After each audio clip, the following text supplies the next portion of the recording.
नमस्कार, बहुत स्वागत आप सभी का व्यूअर्स। आप देख रहे हैं आपका प्रोग्राम कॉफी पर कुरुक्षेत्र। मैं हूं सौरभ शर्मा। रोज की तरीके से आपके साथ बातें करते हैं खुल्लम खुल्ला आपके साथ। आपने देख ही लिया होगा ना, तो मैं क्या माहौल बनाऊं, मिलवा देता हूं आज के बड़े हमारे खास मेहमान स्वामी रामदेव जी हमारे साथ प्रोग्राम में। स्वामी जी बहुत बहुत स्वागत आपका, बहुत स्वागत आपका प्रोग्राम में। और प्रदीप जी रोज की तरह है हमारे साथ। सर बहुत स्वागत आपका भी। और शांतनु गुप्ता जी हमारे साथ। इनका भी क्वेश्चन मुझे आज पता चला है, अभी थोड़ी देर में बताता हूँ आपको। लेकिन आज स्वामी जी घेरे में आ ही गए बड़े दिनों के बाद, वर्षों के बाद। सच में। नहीं तो कहाँ आपने मतलब आप कम कर दिया थोड़ा टीवी शोज, टॉक शोज। वैसे ही गांव गांव गली गली मोहल्ला में कुरुक्षेत्र हो रहा है, युद्ध क्षेत्र रण क्षेत्र तैयार हो रहा है। तो हमने कहा हम योग क्षेत्र में धर्म क्षेत्र कुरुक्षेत्र धर्म क्षेत्र योग क्षेत्र संवेता। हम तो कॉफी पे करते हैं स्वामी जी को। अभी बोल रहे थे। अच्छा ये इनके शिष्य रह चुके हैं, इतनी सी बात है। तो मैंने लंबे समय स्वामी जी के साथ में रहा हूँ, आश्रम में रहा हूँ।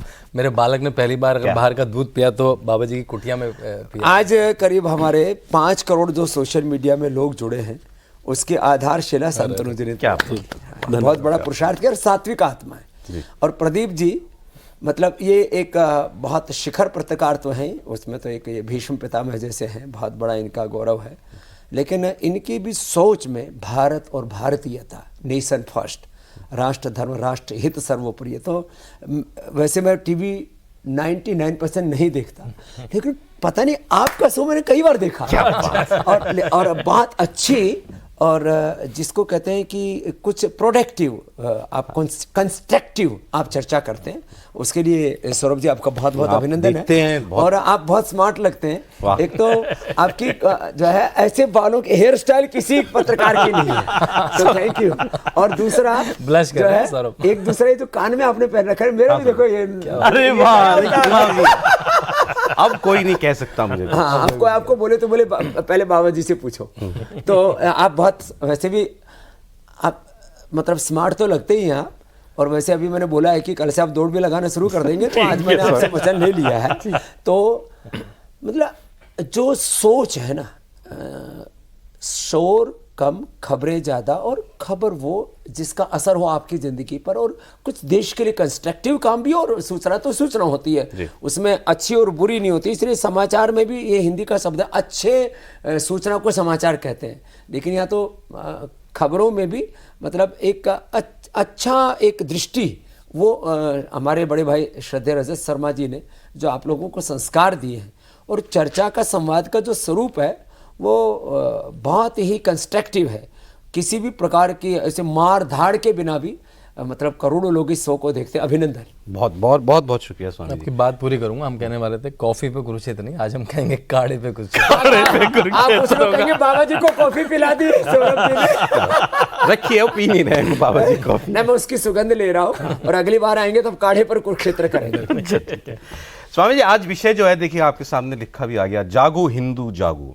ये सिर्फ इलेक्शन में नहीं, वैसे भी जो है ये एक मंत्र की तरीके से चल रहा है इस वक्त समाज के अंदर, हिंदू समाज के अंदर। एक हो जाओ हिंदू। वैसे भी जो राइट विंग है वो काफ़ी स्ट्रांग हो गई वर्ल्ड में।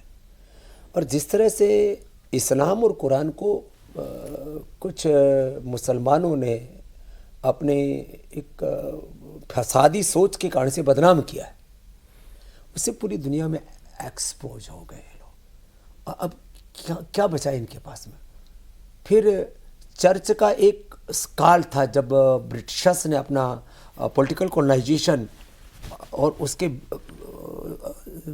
गर्भ में रिलीजियस कॉलोनाइजेशन था, वो दौर उनका ख़त्म हो गया। चाइना अपने आप में सिमट गया है। रसिया टूटने के बाद अब उसको, रसिया को एक अलग तरह का कंट्री हम कह सकते हैं। अब उसके अंदर कम्युनिज्म वो नहीं है जो चाइनीज वाला है।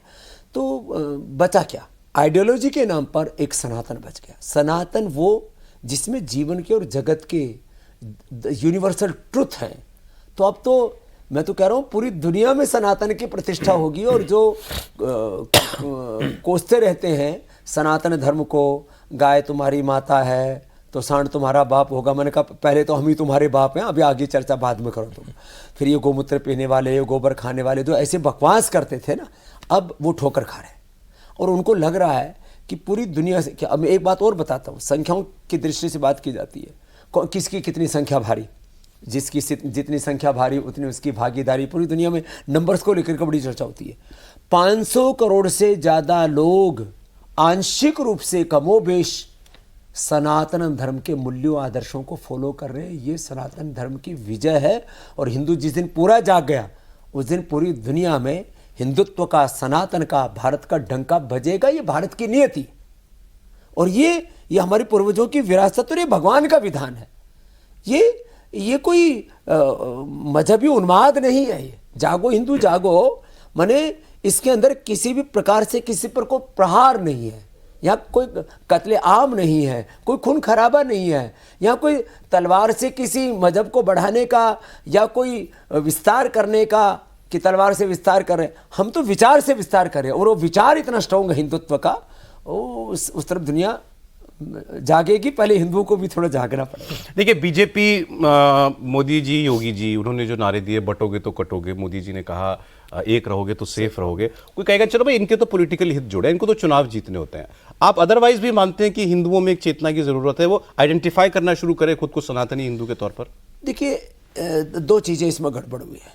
एक तो हिंदुत्व के नाम पर विभाजन ऐसा किया, ये ब्राह्मण, ये क्षत्रिय, वैश्य, शूद्र। हम तो कहते हैं हमें 4 वर्णाश्रम है, यही ब्राह्मण है। जो अज्ञान से रक्षा करे वो ब्राह्मण, जो अन्याय से रक्षा करे वो क्षत्रिय, जो अभाव से रक्षा करे वो वैश्य, और जो अशुचिता से बचाए, शुचिता के प्रतिमान गढ़े वो शूद्र। तो 4 वर्णाश्रम धर्म अपने भीतर ही है। कोई सिर से कोई ब्राह्मण, कोई भुजाओं से क्षत्रिय पैदा हो गया। आदमी तो स्पर्म ओम से पैदा होता है, कोई भुजाओं से आदमी थोड़ी पैदा होता है। और ब्राह्मण से मुखम आसित बाहु राजन्य करता उरुतोदस्य वैश्य पद्मम शूद्र आ जाता है। ये कोई जातिवादी व्यवस्था नहीं है। एक तो गुण सूचक ये तो एक सिद्धांत है। दूसरी बात तो जातियों के नाम पर हमको बांटने की, भाषाओं के नाम पर हमको बांटने की कोशिश की। एक दूसरे के प्रति जो घृणा नफरत भरी गई थी ना, बांटो राज करो, ये हमारा सनातन शास्त्रों का ये एजेंडा नहीं है, ये उनके सिद्धांत भी नहीं है। मैं 4 वेद, 6 उपनिषद, 11 उपनिषद, 6 दर्शन, 18 पुराण, रामायण, महाभारत, भगवत गीता पढ़ करके आपसे कह रहा हूँ। हमारे शास्त्रों में कहीं जिस मनु को कुछ लोग सुबह से शाम तक कोसते रहते हैं, मनुस्मृति जलाते रहते हैं, वही कहा नहीं लिंगम धर्मस्य कारणम। हमारे यहाँ तो आचरण को धर्म माना गया है। और 4 वर्णाश्रम धर्म, मैंने कहा 16 संस्कार, और मैं तो कहा हम ही, हमारे भीतर ही राम है, कृष्ण हनुमान है, शिव है, हम सभी लक्ष्मी नारायण के, सीता राम के, भगवान भगवती के साक्षात विग्रह। हमने तो शिवोहम का उद्घोष किया है। एकत्व अनुपश्यते, एक शास्त्र में 2 सिद्धांत तो नहीं हो सकते ना। एक तरफ कह रहे हैं सब एक समान है और दूसरी तरफ ऊंच नीच कैसे हो सकता है। तो ये जो विभाजनकारी जो बातें थी ये सनातन की नहीं है, ये हिंदुत्व की नहीं है। और मैं कहता हूँ ये कोई आरएसएस का एजेंडा नहीं है, ये कोई बीजेपी का एजेंडा नहीं है। आरएसएस और बीजेपी आ जाए भाई, सनातन तो युगों युगों से था। और सनातन बने जो शाश्वत सिद्धांत है, जैसे मनुष्य का शरीर है 5 एलिमेंट से बना है, ये सनातन है। अब ये कोई बीजेपी नहीं है, आरएसएस ने थोड़ी बनाया है ये मनुष्य का पुतला। क्यों प्रदीप जी? नहीं, बीजेपी आरएसएस का एजेंडा होना और राहुल गांधी जी का तो एजेंडा है। मैं एजेंडा कह रहा हूँ क्योंकि वो तो कह रहे हैं मुझे जाति की गिनती करनी है, कौन कितनी किस जाति में कितने। और किसी ने राहुल जी की जाति पूछ रही, उस पर बखेड़ा हो गया। ये सब चीजें पॉलिटिक्स ना, कई बार तो ऐसे मतलब हंसी आती है कि कहाँ सत्ता में ना पक्ष हो प्रतिपक्ष हो, विपक्ष भी नहीं कह रहा हूं मैं, तो दोनों बहुत आइडियोलॉजिकली बहुत स्ट्रांग होनी चाहिए। प्रदीप जी, अब नहीं, आपने कहा कि सनातन का डंका बजेगा फिर से।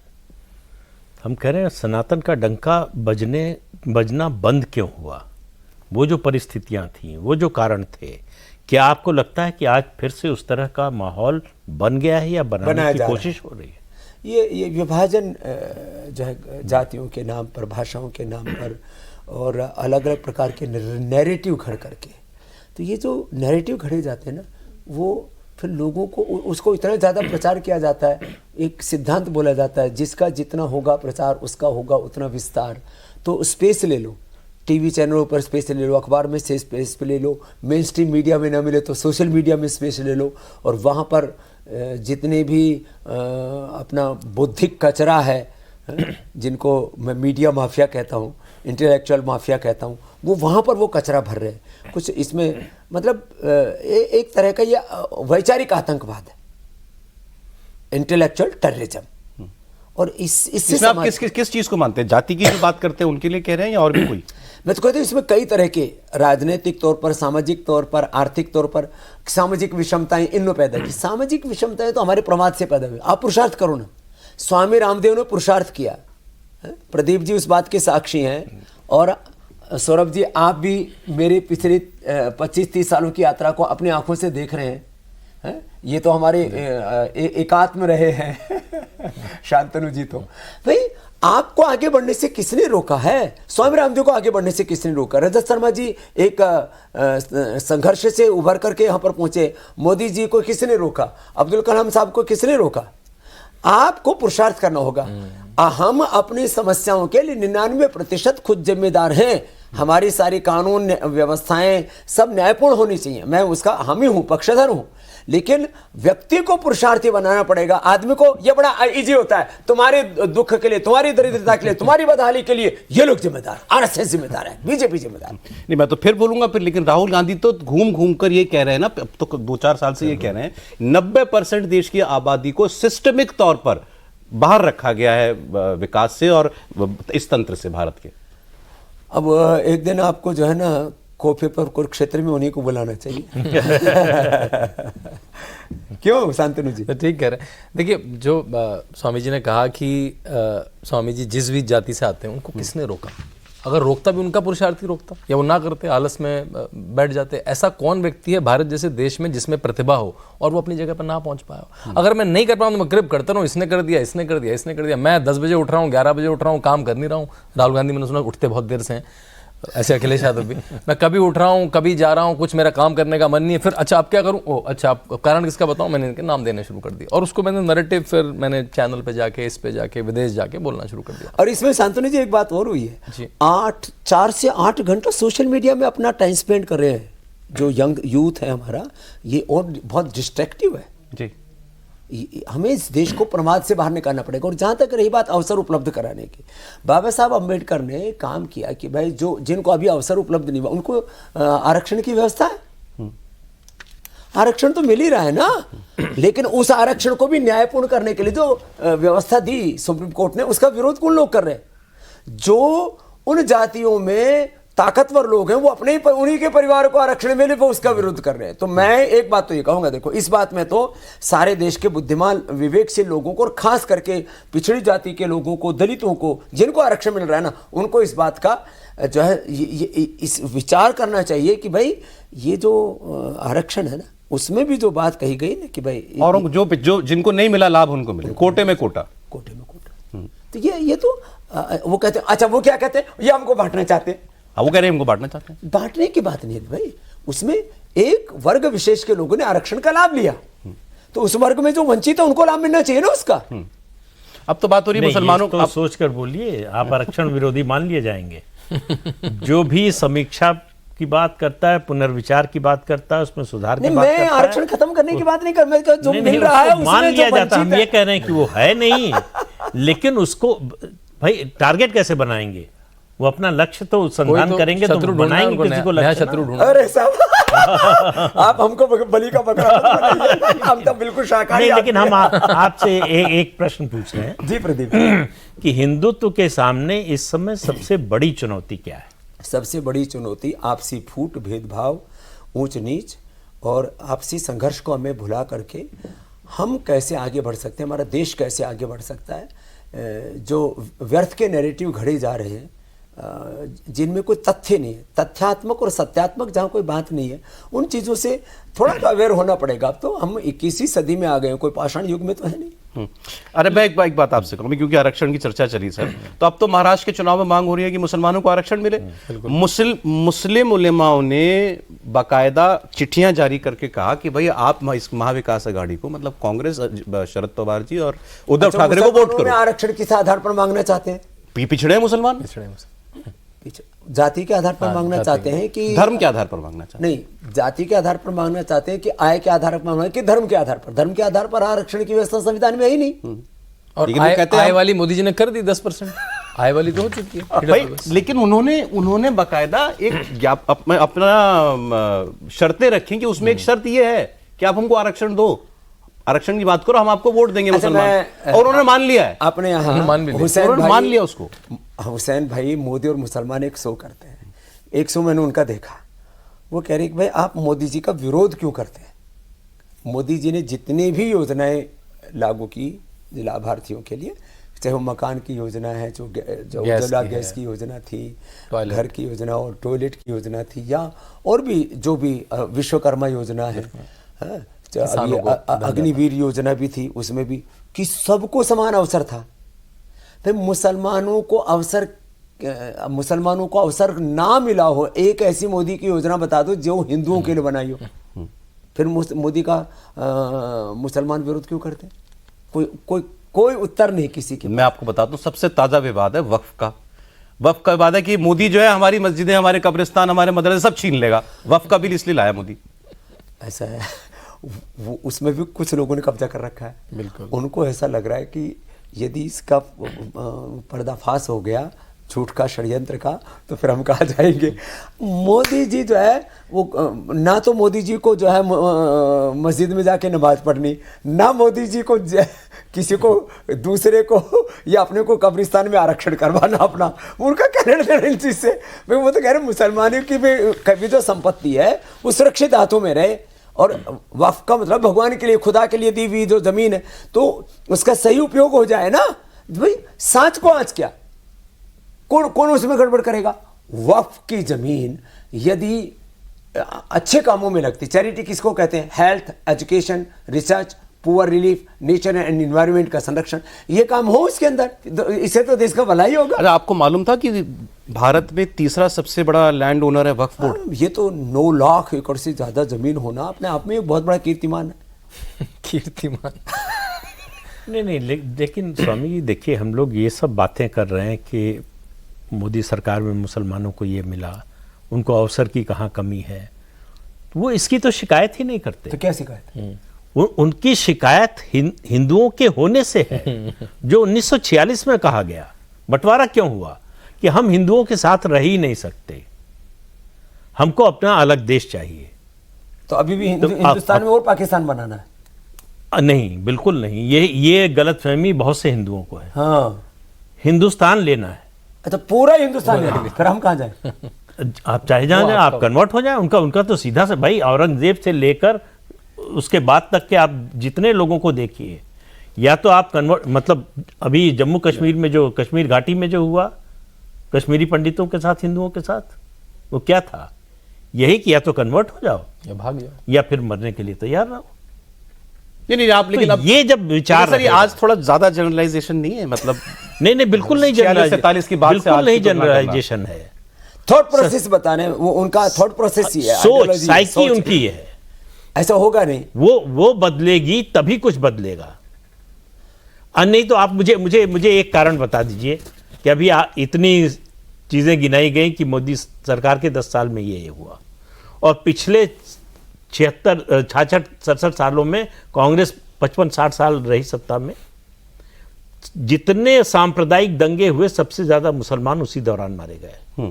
फिर भी मुसलमान कांग्रेस को वोट देता है। कांग्रेस ने कुछ नहीं दिया, ये सच्चर कमेटी की रिपोर्ट कहती है, कांग्रेस की ही बनाई हुई कमेटी, कि उनकी हालत जो है वो दलितों से भी बदतर है। वो सही है, गलत है, उसको छोड़ दीजिए। लेकिन जो है ये बात उसी सरकार की बनाई कमेटी कह रही है। तो जिसने कुछ नहीं दिया उसको वोट देते हैं। सर, ये तो झगड़ा, क्योंकि वो मोदी जी आपका धर्म खतरे में डाल देंगे, इस्लाम को। 10 साल ये चर्चा हम लोग सुनते थे, और ये कांग्रेस पार्टियां समाजवादी बचा रही हैं उनको। बीजेपी सरकार में आएगी तो मुसलमानों को जो है दूसरे दर्जे का नागरिक बना देगी। तो राज्यों में आई तो कहा नहीं, राज्यों की बात नहीं है, केंद्र में आ गई तो कहा नहीं, ये तो गठबंधन की सरकार, पूर्ण बहुमत की सरकार आएगी तब ऐसा करेंगे। 2 बार आ गई, तब भी कुछ नहीं हुआ। लेकिन तब भी वो अपनी बात से हटने को तैयार नहीं है। अच्छा, जब इनके पास में पूर्ण बहुमत था, 350, 350 कितना था? 403 राजीव गांधी जी के पास। ना, नहीं, अभी मोदी जी के पास 303 गठबंधन मिला के 353 गठबंधन 353 था। जब 353 था तब ऐसा मतलब कोई फतवा कहो या आदेश कहो या कोई ऐसा कानून कि भाई जो हिंदुत्व को फॉलो नहीं करेगा, तुम्हारे सब पूर्वज तो हिंदू ही थे, सब तो मुसलमान मानते हैं, कि भाई हमारे पूर्वज तो हिंदू तो थे, 3, 5, 10 पीढ़ी पीछे जाएंगे तो 99% के यहाँ कोई, और यहाँ अब तो सब बोलने भी लगे कि भाई हम कोई हुमायूं की, बाबर की, औरंगजेब के औलादे नहीं है, हमारे पुरखे तो हिंदू थे, ये बात सही है। तो मोदी जी तो एक आदेश जारी करते हुए जिनके भी पूर्वज हिंदू थे वो सब हिंदू हो जाओ, और जिनको हिंदू नहीं होना वो पाकिस्तान में जाओ, अथवा उनके लिए एक टुकड़ा जम्मू कश्मीर की तरफ और दे देते हैं, जब वहाँ जाके बस जाओ। ऐसा तो कुछ आदेश सीख किया नहीं मोदी जी ने। कैसी फालतू की बातें लोग करते हैं। कोई अच्छा हिंदू राष्ट्र बना देंगे, अच्छा हिंदू राष्ट्र बना के हम करेंगे क्या? मीन्स हिंदू राष्ट्र बना देंगे मोदी जी, वो हिंदू राष्ट्र बना के क्या करेंगे? हम हिंदू राष्ट्र का बना दिया हमने, होगा क्या दर्जा दे दिया, तो देश तो संविधान से ही चलेगा। चलो कल ही एजेंडा पारित करवा देते हैं, मोदी जी संसद में पारित करवा देंगे भाई कल से भारत हिंदू राष्ट्र हो गया, तो देश तो संविधान से ही चलेगा। तो फिर भी कहाँ खतरा हो जाएगा? ये भी मान लिया कि हिंदू राष्ट्र घोषित करवा देंगे, लेकिन हम उनकी तरह तो ये तो नहीं कर सकते कि जो गैर हिंदू यहां से भाग जाओ।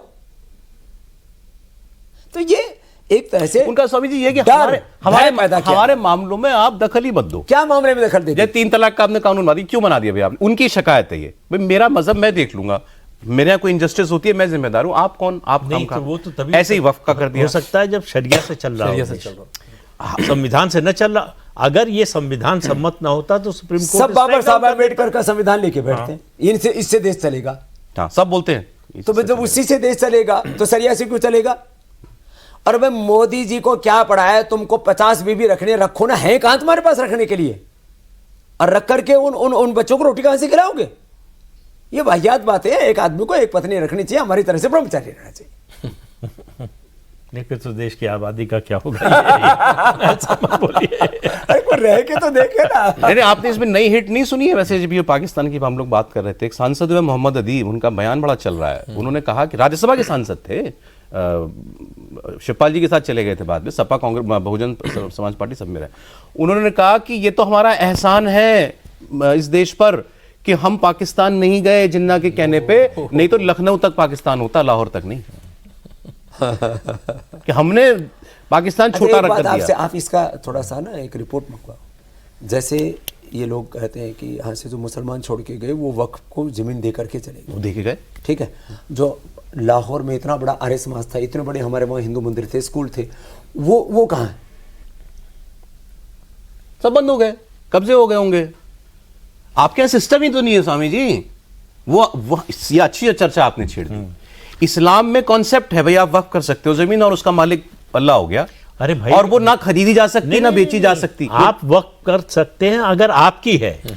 मैं तो सर कॉन्सेप्ट की बात कर रहा हूं। नहीं हम कह रहे हैं जो ये हुआ 47 के जमीन बाद। में आपके यहाँ आपको है नहीं नहीं बोल ना रहा हूँ, concept? ये कब्जाई हुई कोई, अरे उस समय जब मरने की आ रही है तब कोई दान करके जाएगा? ऐसे भाग गए, इन्होंने कब्जा कर ली, अब वो कहेंगे छोड़नी पड़ेगी, ये है गड़बड़। छोड़ के चले गए, कब्जा कर ली। कुछ जमीन, तो ये वक्फ बोर्ड मतलब कब्जा बोर्ड हो रखा है। वक्फ बोर्ड कब्जा बोर्ड है, बिल्कुल कब्जा। और उसमें सुप्रीम कोर्ट ने अभी वो दिए, रूलिंग दी है कि भाई आप ये बस इतनी जांच कर लो कि ये संपत्ति किसकी किसने दी, डॉक्यूमेंट तो दिखा दो। ये डॉक्यूमेंट दिखाने के लिए तैयार नहीं। ये दिक्कत है। तो आप तो उनका शक कंफर्म कर रहे हो। अरे मैं कागज दिखाने पड़ेंगे। मैं तो जो बात जो हकीकत है दिखाने पड़ेंगे। ये शरिया कहती है कि एक मजिस्ट्रेट होगा जिसके सामने आपको ये वक्त करना पड़ेगा, उसको रजिस्टर कराना पड़ेगा।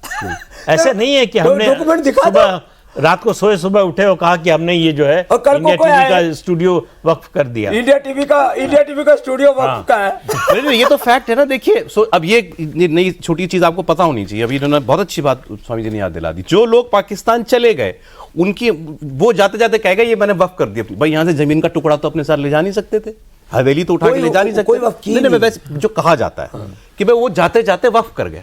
बहुत बढ़िया साहब, आप वक्फ कर गए। अब वो जमीन जो है वो इस्लाम के नाम पर बोर्ड की होगी। अदरवाइज क्या होता? अगर ये ना माना जाता कि ये वक्फ को चली गई तो वो एनिमी प्रॉपर्टी कहलाती। भारत का अधिकार होता है उस जमीन के ऊपर। नहीं ठीक है, वो मान लीजिए, लेकिन ये भी उनको साबित करना पड़ेगा कि वक्फ करने का जो शरिया में प्रावधान है उसके अनुसार वक्फ किया गया। वो क्या भी नहीं, कुछ तो वो न माने भारत के संविधान, जमीनें ऐसी हैं कि शरिया के हिसाब से ही बताएं कुछ। तो अगर उस प्रोसेस को फॉलो नहीं किया गया है तो उसको वक्फ क्यों मान लिया जाए, कैसे मान ये लिया सबकी जाए? जांच होगी ना। भाई जांच तो होगी। अगर आप जब इस्लाम आया उससे पहले के समय का मंदिर और गांव कह देंगे ये वक्फ की प्रॉपर्टी है, तमिलनाडु तो का जो कौन मंदिर है करके वो गया वक्फ? 1500 भाई, साल पुराना जब है, इस्लाम आया ही नहीं था। जब इस्लाम आया भी मोदी नहीं जी था। के ऊपर जांच हुई सुप्रीम कोर्ट तक, स्वामी रामदेव के ऊपर जांच चलती है, सब पे जांच चली, इन पर जांच क्यों नहीं होगी भाई? हमारे देश धर्म तो का संविधान से चलता है। हमारे धर्म का मामला है। मस्जिदें छीन लेंगे आप। सिंपल एक लाइन का तय जवाब कर है लीजिए कि आप हम संविधान को नहीं मानते। फिर ऐसे बोल दो कि हम संविधान से दोनों चीजें नहीं हो सकती। इसके जवाब में अब हिंदू बोर्ड की मांग होने लगी, सनातन बोर्ड की। आप सहमत हैं? अब ये तो पूरा कॉन्सेप्ट समझना पड़ेगा प्रदीप जी। नहीं ऐसे ही कि बस एक बोर्ड हो जो हिंदू मंदिरों को, धार्मिक संपत्तियों को एक साथ रखे, उनका प्रबंधन करे। ये तो सरकार को गठित करना चाहिए। कोई इंडिविजुअल फिर पहल करेगा तो फिर वहां पर भी उस पर भी कब्जे की बात आ जाएगी। तो एक सरकार को एक ऐसा बना देना चाहिए, और फिर जो पाकिस्तान में भी जो हिंदू जमीन छोड़ करके आए ना, क्लेम करें हम, और जा करके फिर वहां क्लेम करें, होने दो फाइट। हम और हमारी तो जमीनें क्या नहीं था, हमारे सनातन धर्म के, आर्य समाज के कितने स्कूल, कितने गुरुकुल, कितने कॉलेज, यूनिवर्सिटी, लाहौर सब कराची सब मतलब 90% हिंदुओं का था। हिंदुओं का था। व्यापार हो, आ जाओ, धन हो। होने दो आर पार की लड़ाई। कौन से वाले आर पार की बात? अरे होने दो ना कराची तक। मैं तो कहता हूँ पीओके भी। मैं आपको एक बात बता रहा हूँ, बलूचिस्तान और पीओके, आप लिखने ना आज, हाँ, जैसे वो आजकल कई लोग बोलते हैं ना, मैं सिग्नेचर करके दे दूंगा। पीओके और बलूचिस्तान एक दिन हिंदुस्तान का हिस्सा होगा। वहां आवाजें उठ रही है, और वो देश तो वैसे ही दिवालिया हो चुका है। नहीं, आपने कहा आर पार होने दो, तो पीओके बलूचिस्तान कैसे आएगा? जंग हो जाए, आप ये कह रहे हैं? अरे फिर ये इतनी बड़ी सेना और ये इतने बड़े असली किसके लिए बना रखे हैं? खाली ये प्रदर्शनी के लिए बना रखे हैं? शौकिया सा ये, तो थोड़ा बहुत तो इस्तेमाल होना चाहिए ना। तो मोदी जी धावा बोल दें पाकिस्तान पे? आप फंसा रहे हैं आप। कोई तो हेडलाइन निकले। नहीं स्वामी, सीरियसली, मतलब आप चाह रहे हैं कि एक बार हो खुला?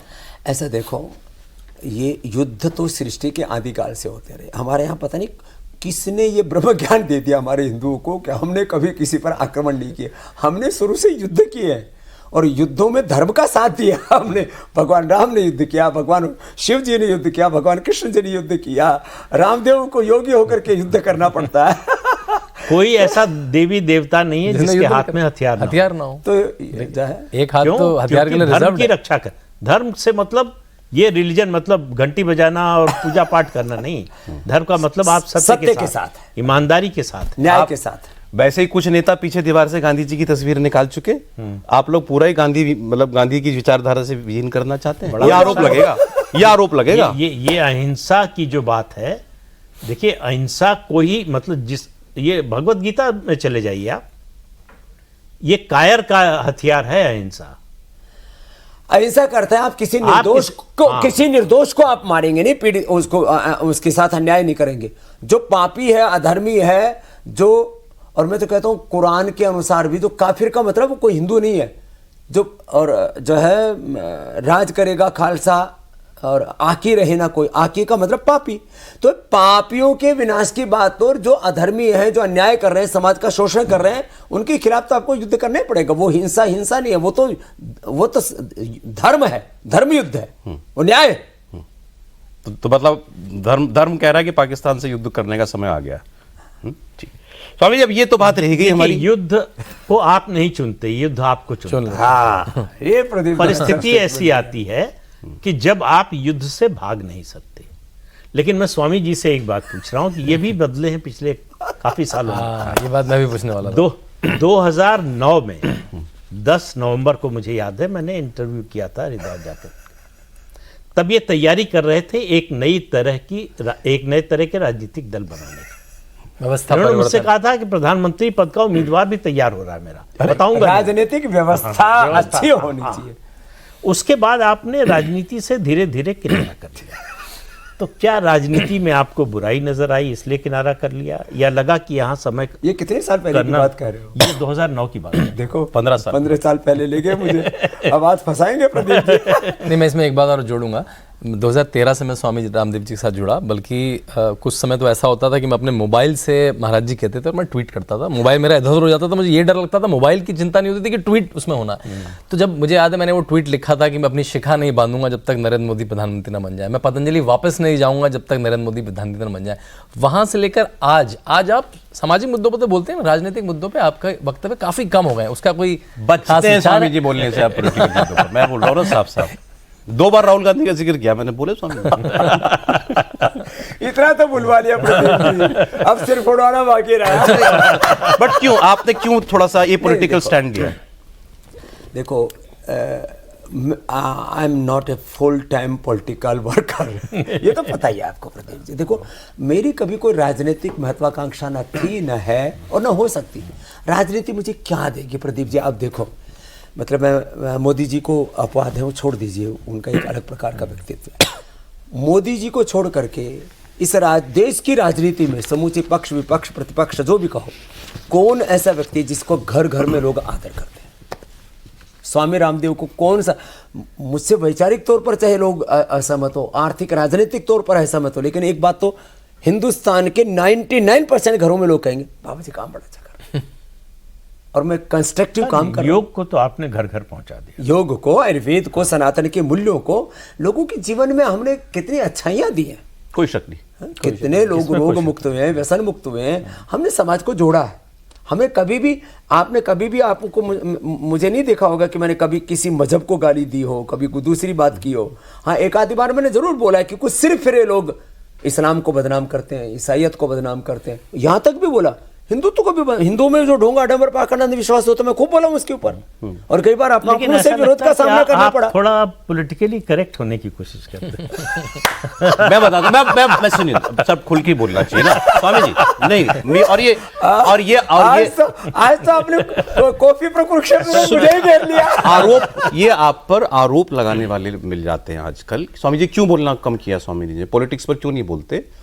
कि स्वामी जी का व्यवसाय जो है पतंजलि, वो व्यवसाय इतना बड़ा हो गया है, अब वो हर राज्य के अंदर है, तो हर पॉलिटिकल पार्टी, वहां पर कोई भी पॉलिटिकल पार्टी हो सकती है, तो स्वामी जी के हित जुड़ गए हैं। अब सुनो, आपको करेक्ट करता हूं सौरभ, ये आरोप मेरा नहीं है। अरे ठीक है, मुझे पता है, आप तो बहुत सात्विक पत्रकार हैं, और आपका भी हो तो क्या दिक्कत है, प्रश्न तो पूछ ही सकते हो ना। मैं जो काम कर रहा हूं व्यापार के लिए नहीं कर रहा, उपचार और उपकार के लिए करता हूं। ये मेरा ऑफिशियल स्टैंड है, और ये हम करते हैं, इसको जीते हैं। 100% प्रॉफिट, प्रॉस्पेरिटी फॉर चैरिटी, 100% अर्थ परमार्थ के लिए। आज इवेल्युएट करो, 5000 जो पूरे देश में सेंटर चलते हैं पतंजलि के, 1 लाख से ज़्यादा योग कक्षाएं चलती हैं, इसका आप इवेल्युएट करोगे तो करीब 2 लाख करोड़ रुपए का ही साम्राज्य है। और किसके द्वारा चल रहा है? आज आप हमदर्द वालों से पूछो ना, जो कॉफ़ी बेच करके और क्या नाम है, रूह अफ़ज़ा बेच करके, है, और काफ़ी बेच दो, वो खून साफ करने वाली साफ़ी और रूह अफ़ज़ा जो हम अपने मंगलवार को और जो है सोमवार को शिव जी का और हनुमान जी का व्रत भी कर रहे हैं, तो वो हमदर्द की उसमें रूह अफ़ज़ा जारी है। हिमालय वालों का फेस वॉश यूज़ कर रहे हैं, लीव 52 आदि न जाने क्या क्या यूज़ कर रहे हैं। हिमालय ने या हमदर्द ने देश के लिए क्या किया? स्वामी रामदेव ने देश को गुरुकुल दिया, आचार्य कुलम दिया, पतंजलि विश्वविद्यालय दिया, भारतीय शिक्षा बोर्ड, भारत सरकार से गठित करवाया देश की शिक्षा की गुलामी से मुक्ति दिलाने के लिए, शिक्षा की गुलामी, चिकित्सा की गुलामी, आर्थिक वैचारिक सांस्कृतिक गुलामी, इनसे मुक्ति दिलाने के लिए स्वामी रामदेव प्रयास कर रहे हैं। स्वामी रामदेव के पास 1 रुपए का कोई बैंक बैलेंस है? तो देखो, स्वार्थी लोग कुछ भी बोलते रहे, लेकिन हाँ, मैंने अपने आप को 99% कंस्ट्रक्टिव कामों पर, उत्पादक कार्यों पर फोकस किया, क्योंकि मुझे विश्वास था कि मोदी जी के हाथों में देश सुरक्षित है, इसलिए मैं राजनीतिक तौर पर जो है ज्यादा चर्चा नहीं करता। आपको राजनीति और सरकार से कुछ निराशा भी हुई है? ऐसा जितना होना चाहिए उतना नहीं हुआ, चाहे गुरुकुल का मामला हो, मतलब शिक्षा व्यवस्था की बात हो। तो रामदेव पर इंटरव्यू हो गया भाई। कॉफी पर कुरुक्षेत्र नहीं, कॉफी पर रामदेव। नहीं, देखो ऐसा नहीं है, जो भी एक श्रेष्ठतम राजनीतिक रूप से दिया जा सकता है देश के लिए। मैं तो एक दूसरी बात आप दोनों से प्रश्न पूछता हूँ, आप थोड़ी देर के लिए भूल जाइए कि आप मेरे शिष्य रहे हैं या मेरे प्रशंसक रहे, और प्रशंसक तो आप सभी हो मेरे, इसमें क्या बात है। आप थोड़ी देर के लिए तार्किक हो जाइए। आप मोदी जी को पॉलिटिक्स से लेस कर दीजिए, विकल्प कौन? नहीं तो विकल्पहीनता की स्थिति में स्वीकार अरे कर मैं रहे क्या कह रहा हूं, आप जो लोग बातें करते हैं ना कि मोदी जी से वो आदमी नाराज है, वो आदमी नाराज है, मैं तो नाराज हूं नहीं, मेरे तो परम मित्र हैं, बताओ और क्या घोषणा करूं मैं उनका परम हितैषी हूं। मैं आया आंसर सर। मोदी जी का कोई विकल्प नहीं। दूसरी बात, मोदी जी एक बहुत आज हो ही जाए सर। कह दूं? कह दो। कुरुक्षेत्र में फिर क्या रुकना। योगी जी, हैं? योगी जी तो योगी जी भी एक भारत के श्रेष्ठतम मुख्यमंत्रियों में से, और जितने भी आज तक यूपी ने मुख्यमंत्री दिए हैं उनमें से एक श्रेष्ठतम व्यक्तित्व है। उनमें भगवा भी है, उनमें राष्ट्र धर्म भी है, और वो तो यदा यदा ही धर्मस्य, और जब बढ़े असुर अभिमानी। हाँ, मैंने इसलिए तो कहा उसके अगर मोदी जी की साक्षात लकीर पर ही मूर्त रूप चलने वाला कोई चाहिए तो फिर योगी जी हैं। आप मतलब आप मोदी जी के आगे की बात कर रहे हो? और क्या, अभी वैकेंसी थोड़ी है। मोदी जी के रहते आप ऐसी बातें क्यों कर रहे हो भाई? आप क्यों योगी आदित्यनाथ जी को संकट में डालना चाहते हो? क्यों मुझे संकट में डालना चाहते हो? और क्यों अपने आप को संकट में डालना चाहते हो? जरा सोचो, किसी के रहते हुए और आप अगली बातें कर रहे हो। नहीं, आपको क्यों लगता है कि आप संकट में पड़ जाएंगे? ऐसा कुछ बोलिए। तो मुझे समझ में तो ये तो चर्चा, ये तो आम लोग बोलते हैं कि भाई नहीं, योगी जी उसी ओर देख रहे हैं, ऐसा कहा जाता है। आप जो है ऐसा कह करके योगी जी को क्यों संकट में डालना चाहते हो? इस पे संकट में क्यों आ जाएगा कोई? जब आपने पूछा आप क्यों संकट में आ जाएंगे? ये ऐसे है, बड़े गंभीर प्रश्न है, आप भी जानते हो फिर भी छेड़ रहे हो। मैं कहते हम सबको इस चीज में कौतूहल आनंद आता है कि अगला कौन होगा। मैं कहते स्वतः ही हो तो ठीक है, वो स्वतः जब होगा 2011-12 में कहाँ अनागत की चर्चा नहीं करनी चाहिए। जो भूत है, अतीत है, वो व्यतीत हो चुका है। भविष्य अभी अनागत है, वर्तमान की चर्चा करो, लिव इन प्रेजेंट। अरे ये बताइए अच्छा फिर अंत में ये, अच्छा ये आप सहमत हैं? ये सारे नारे आपको बिल्कुल तार्किक लगते हैं? बटोगे तो कटोगे, सेंस है इसमें दम? और ये एक रहोगे सेफ रहोगे, एक संगच्छध्वम सम्मदध्वम, तो वेद का उद्घोष है। सबको साथ में संगठित, बट गए तो कटेंगे कैसे? स्वस्थ रहो, संगठित रहो और समृद्ध बनो, शक्तिशाली बनो। थोड़े ऐसे जुइस लोग हैं, अमेरिका उनकी जो है अंगुली पर नाचता है। बिल्कुल। कितनी प्रतिशत आबादी होगी पूरे विश्व में उनकी आबादी? 1-2% भी नहीं होगी। 1% भी नहीं। 1% भी नहीं है। पूरे अमेरिका को कंट्रोल करते हैं। तो मैं तो अपने भारतवर्ष को, आर्यावर्त देश को इतना शक्तिशाली देखना चाहता हूं, स्वस्थ, समृद्ध, शक्तिशाली और संगठित। इस बात पे एक बात बोलना चाहूंगा, इस बार जो अमेरिका का इलेक्शन हुआ उसमें जूइश के बारे में बोलना तो एक आम बात थी, हर पार्टी ने बोला, लेकिन ट्रंप ने पहली बार हिंदुओं के बारे में बोला, ट्वीट करके बोला बांग्लादेशी हिंदुओं के बारे में, जो मेरे ख्याल से एक बड़ा सूचक है कि जब विश्व की सबसे बड़ी शक्ति है उसको हिंदुओं के बारे में अलग से बोलना पड़ा, उनके हित में बोलना पड़ा। शक्ति तो ये सिंह साहब, गुप्ता जी, शर्मा जी, सबको एक करना पड़ेगा ना आपको। ये तो करने में लगा। मैं आते क्या बोला था, अपने भीतरी ब्राह्मण से मुखम आसित बाहु राजन्या कृता।